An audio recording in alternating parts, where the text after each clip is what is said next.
नमस्कार दोस्तों, फिर से एक बार आपके सामने मैं आपका computer and English teacher S Pandey. शुरू करते हैं आज के पार्ट 5 की वीडियो। तो कंप्यूटर आईटी वाले बच्चों के लिए क्लास 10th, जैसा कि हम पार्ट्स बनाते जा रहे हैं, मैंने 4 पार्ट्स पहले ही अपलोड कर दिए हैं, आप उससे पढ़ सकते हैं दोस्तों। तो आपके सामने फिर से मैं पार्ट 5 लेके आया हूँ। आज की वीडियो में हम पढ़ने वाले हैं दोस्तों सेशन 5 के बारे में। सेशन 4 तक हमारा कंप्लीट हो चुका है, जैसा कि आप जानते ही हैं। तो सेशन 5 आज हम पढ़ने वाले हैं बैरियर्स टू इफेक्टिव कम्युनिकेशन के बारे में दोस्तों। चलिए स्टार्ट करते हैं। सबसे पहले जानते हैं कि बैरियर्स क्या होते हैं दोस्तों। इफेक्टिव बैरियर्स क्या हैं? ऐसे कौन से बैरियर्स हैं जो हमें कम्युनिकेट करने से रोकते हैं? जैसा कि आप जानते हैं कम्युनिकेशन के बारे में हमने पहले बातचीत करी है, तो आज हम बातचीत करने वाले हैं कि ऐसे कौन से बैरियर्स हैं, ऐसे कौन से अवरोधक हैं जो हमें कम्युनिकेशन करने से रोकते हैं। जैसा कि आप जानते हो एक रोड पर एक बैरियर होता है, तो क्या होता है, उस बैरियर से आने वाली गाड़ियां क्या होती हैं, स्लो हो जाती हैं, अन्यथा एक्सीडेंट हो सकता है। तो ऐसे ही कुछ बैरियर्स हैं जिसकी वजह से कम्युनिकेशन होना थोड़ा कठिन हो जाता है। तो वो कौन से बैरियर्स हैं उनके बारे में डिस्कस करते हैं। Number 1, physical barrier. दोस्तों फिजिकल बैरियर क्या होता है? व्हेन डिस्टेंस, नॉइज और सराउंडिंग क्रिएट चैलेंजेस। जब आपके सामने डिस्टेंस और नॉइज और सराउंडिंग्स, आपकी सराउंडिंग्स आपका कारण बन जाएं, रुकावट का कारण बन जाए, इसे कहते हैं फिजिकल बैरियर।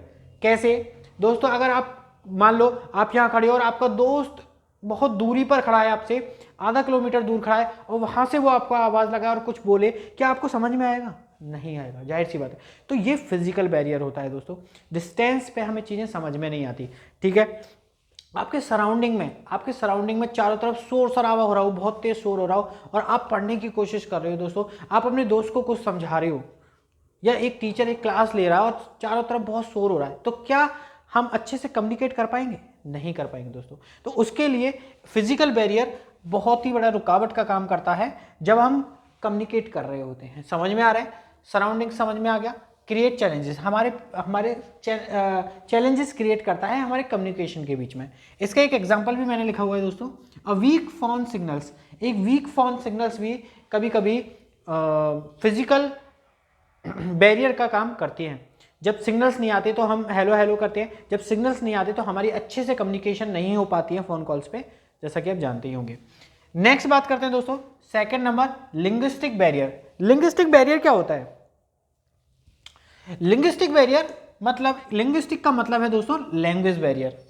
आप जानते हो, मान लो मैं हिंदी बोलता हूं और सामने बैठे वाला, जैसे मान लो हमारे वीडियोस काफ़ी लोग देख रहे होंगे, आई होप कि अलग अलग स्टेट से भी देख रहे होंगे। मुझे लगता है कि अगर अदर स्टेट से देख रहे हैं और मान लो कोई साउथ का व्यक्ति है या उससे भी नीचे का है और उसको हिंदी नहीं आती है, तो उसको हमारी वीडियो समझ में नहीं आएगी, उससे हम अच्छे से कम्युनिकेट नहीं कर पाएंगे। समझ में आ रहा है? तो अगर कोई व्यक्ति है जिसको हिंदी नहीं आती और मैं उससे बात करने की कोशिश करूं, तो क्या वो मेरी भाषा समझ पाएगा, या क्या मैं उसकी भाषा समझ पाऊंगा? नहीं समझ पाऊंगा। ये आता है आपका लिंग्विस्टिक बैरियर में। और लिंग्विस्टिक बैरियर एक इंपॉर्टेंट बैरियर है दोस्तों। ये सबसे इंपॉर्टेंट बैरियर है आपके कम्युनिकेशन का। समझ में आ गया दोस्तों? नेक्स्ट बात करते हैं पॉइंट नंबर 3 की, जिसका नाम है इंटरपर्सनल बैरियर। इंटरपर्सनल बैरियर क्या होता है दोस्तों?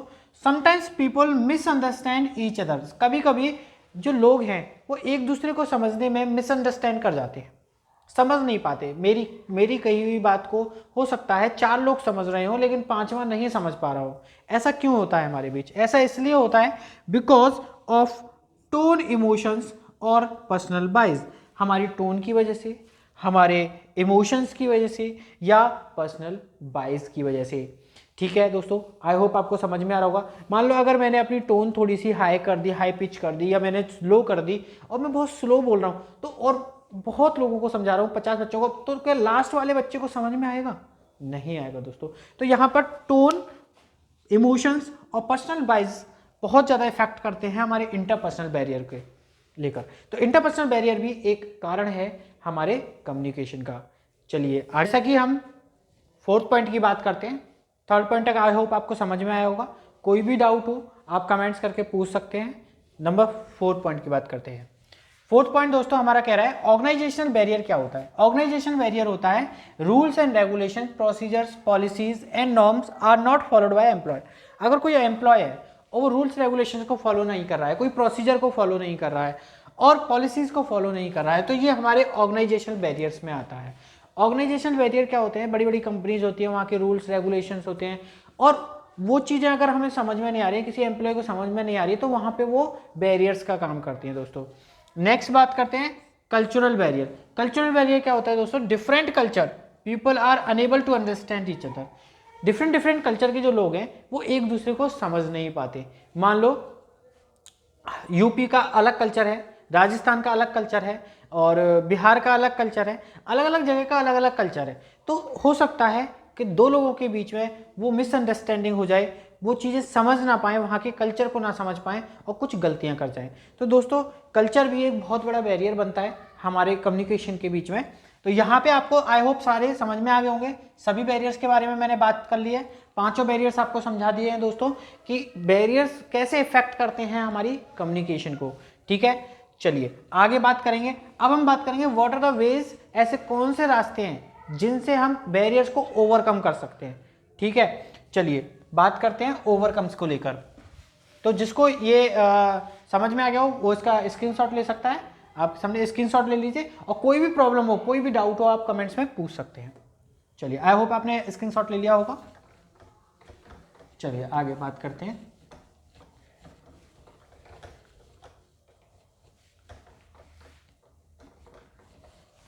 नेक्स्ट बात करते हैं दोस्तों, what are the ways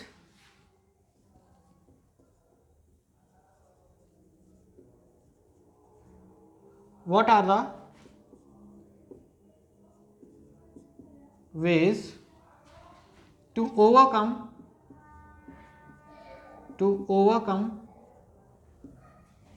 what are the ways to overcome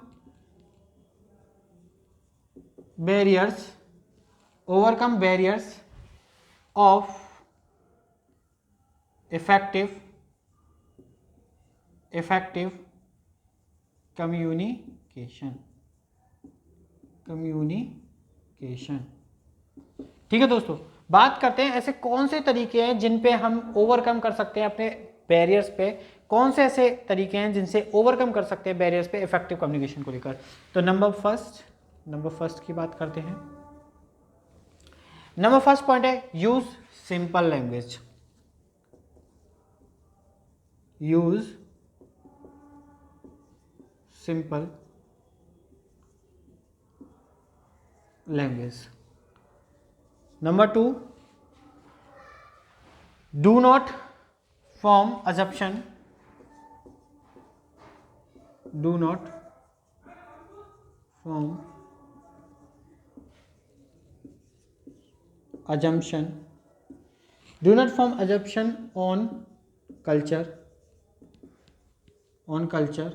religion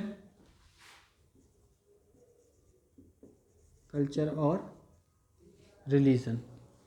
number 3 point है दोस्तों आपका try to communicate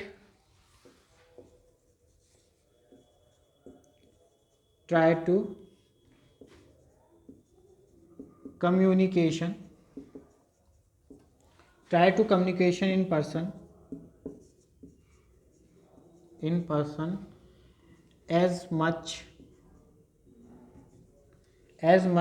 as possible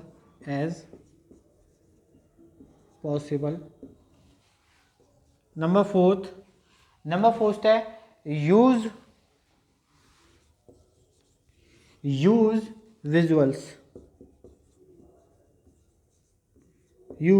visuals. Number 5 की बात करते हैं, टेक हेल्प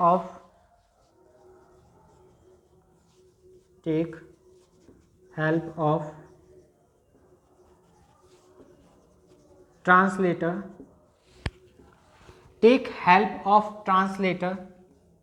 टू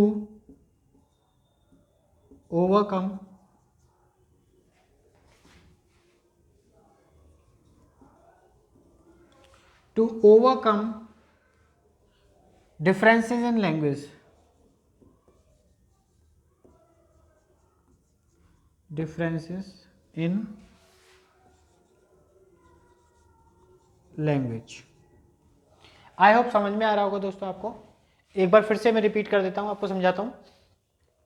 ऐसे कौन से तरीके हैं, ऐसे कौन से रास्ते हैं जिससे हम ओवरकम कर सकते हैं अपने बैरियर्स को लेकर, कम्युनिकेशन बैरियर्स को लेकर। तो number 1, use simple language. Simple language का यूज करें, जिससे क्या है सामने वाले को आपकी जो आप जो कहना चाह रहे हैं, जो कम्युनिकेट करना चाह रहे हैं, वो अच्छे से समझ में आ जाए। नंबर 2 दोस्तों, डू नॉट फॉर्म अजप्शन। अजप्शन फॉर्म ना करें कल्चर और रिलीजन को लेकर, ठीक है। कोई भी अजम्पशन ना बनाए अपने मन में, ठीक है। जो कल्चर है उसको फॉलो करें, वहाँ के कल्चर को फॉलो करते हुए अगर आप बात करेंगे तो आपका कम्युनिकेशन बहुत अच्छा होगा दोस्तों। नंबर 3 की बात करते हैं, try to communication in person as much as possible. Communicate करने की कोशिश करें उस पर्सन से जिससे आप कम्युनिकेट कर रहे हैं, एज मच एज, जितने ज़्यादा से ज़्यादा आप कम्युनिकेट करने की कोशिश करेंगे उतने ज़्यादा से ज़्यादा चीज़ें उसको समझ में आएंगी। नंबर 4 पॉइंट की बात करते हैं, यूज विजुअल्स। विजुअल्स का यूज करें, कोशिश करें कि आप उसको विजुअलाइज करके समझा सकें, ठीक है। बोलने के साथ साथ आप उसको विजुअलाइज भी कराएंगे ना, चीज़ों को दिखाएंगे भी उसको, तो उसको अच्छा समझ में आएगा, कम्युनिकेट अच्छा होगा।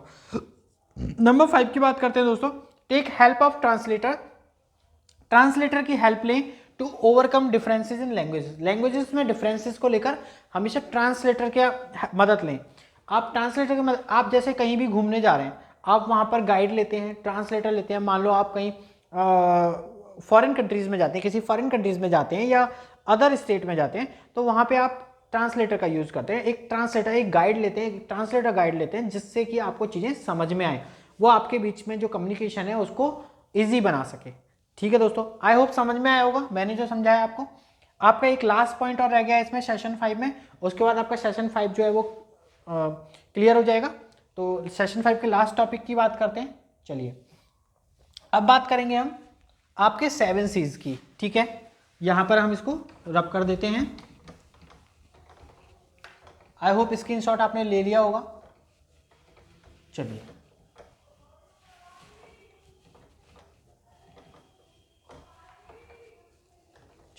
अब बात करेंगे what is 7 C's of effective communication. Effective communication करने के लिए 7 C's क्या हैं।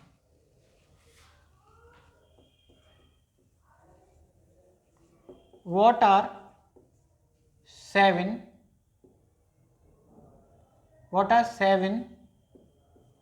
C's? What are 7 C's of effective communication? Effective communication, okay.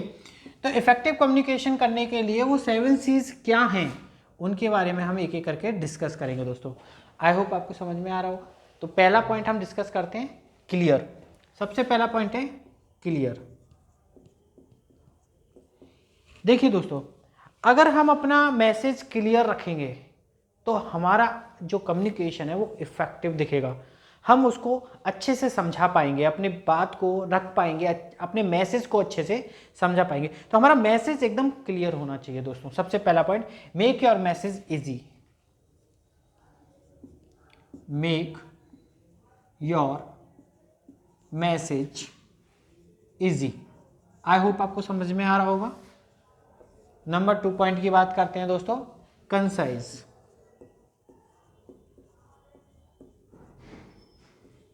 Concise की बात करते हैं दोस्तों, कोशिश करें आपका जो मैसेज हो वो सिंपल और शॉर्ट हो। कंसाइज मतलब सिंपल और शॉर्ट मैसेज, जिससे क्या है सामने वाला बोर ना हो और आपके मैसेज को अच्छे से अच्छे और जल्दी से जल्दी समझ पाए, ठीक है दोस्तों। समझ में आया होगा। कंसाइज, यूज अ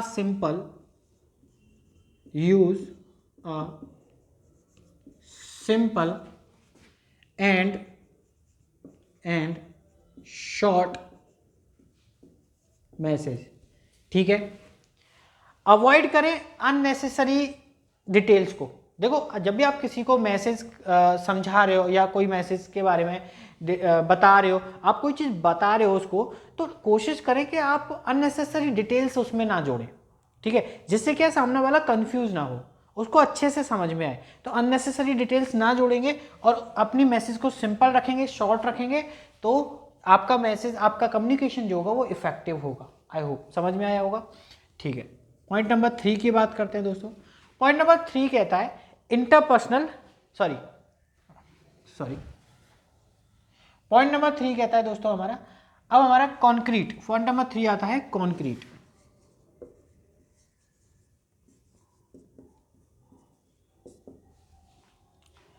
कॉन्क्रीट का क्या मतलब है?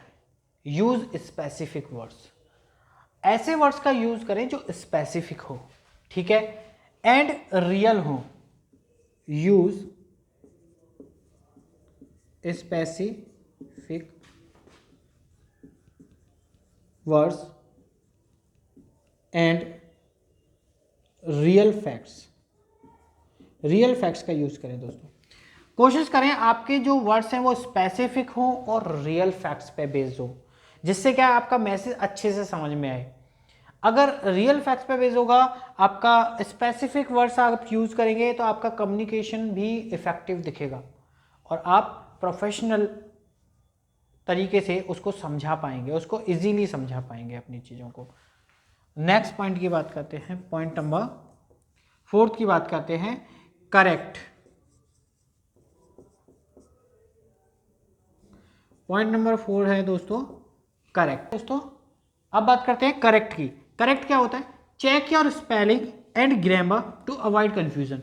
कंफ्यूजन को अवॉइड करने के लिए अपनी स्पेलिंग्स को चेक करें और अपनी ग्रामेटिकल मिस्टेक्स को करेक्ट करें।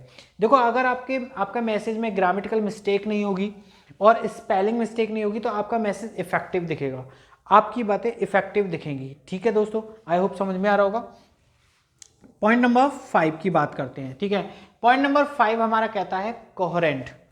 पॉइंट नंबर 5 है हमारा कोहेरेंट। अब दोस्तों कोहेरेंट क्या है? एंश्योर योर वर्ड्स, अपने वर्ड्स को एंश्योर करें। Ensure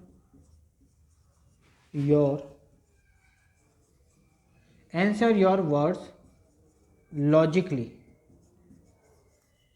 answer your words logically connect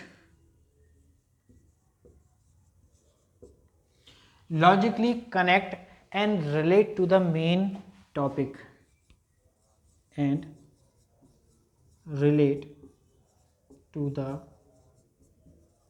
main topic। ठीक है दोस्तों, आपका जो मैसेज होना चाहिए वो एंश्योर योर वर्ड्स, आपके वर्ड्स एंश्योर होने चाहिए, लॉजिकली कनेक्ट करने चाहिए, आपके टॉपिक को, मेन टॉपिक को रिलेट करने चाहिए, उनको कनेक्ट करने चाहिए आपके मेन टॉपिक को। अगर आप मेन टॉपिक से हटके बात करेंगे तो आपका जो कम्युनिकेशन है वो इफेक्टिव नहीं दिखेगा दोस्तों। समझ में आ रहा है? ठीक है, नेक्स्ट 2 पॉइंट्स और रह गए। आई होप आपने इसका स्क्रीनशॉट ले लीजिए जिससे कि आपको समझ में आ जाए। इसके बाद हम 2 पॉइंट्स और रह गए, उसके बाद क्लास। तो स्टार्ट करते हैं। अब बात करते हैं कंप्लीट की, पॉइंट नंबर 6 की। पॉइंट नंबर 5 तक हमने बातचीत कर ली, पॉइंट नंबर 6 की बात करते हैं। कंप्लीट क्या है दोस्तों? Include all necessary information for a complete message. आपको कंप्लीट मैसेज देने के लिए ऑल नेसेसरी इंफॉर्मेशन आपके मैसेज में होनी चाहिए, जिससे कि सामने वाले को पूरी डिटेल मिल सके, वो समझ सके कि आप कहना क्या चाहते हैं उससे। ठीक है दोस्तों, पूरी इंफॉर्मेशन होनी चाहिए आपके मैसेज में। पॉइंट नंबर 7 की बात करते हैं, कॉर्टियस। कॉर्टियस का मतलब होता है बी पोलाइट। आपका मैसेज बी पोलाइट होना चाहिए, रेस्पेक्टफुल होना चाहिए, ट्रूथफुल होना चाहिए। योर कम्युनिकेशन, आपके कम्युनिकेशन में आपका कम्युनिकेशन जो होना चाहिए वो पोलाइट होना चाहिए, आपको पोलाइटली समझाना है अपने मैसेज को, रेस्पेक्टफुल होना चाहिए आपका मैसेज और ट्रूथफुल होना चाहिए। ठीक है, आई होप दोस्तों समझ में आया होगा। ये हमारा सेशन नंबर 5 का पार्ट था, पार्ट नंबर 5।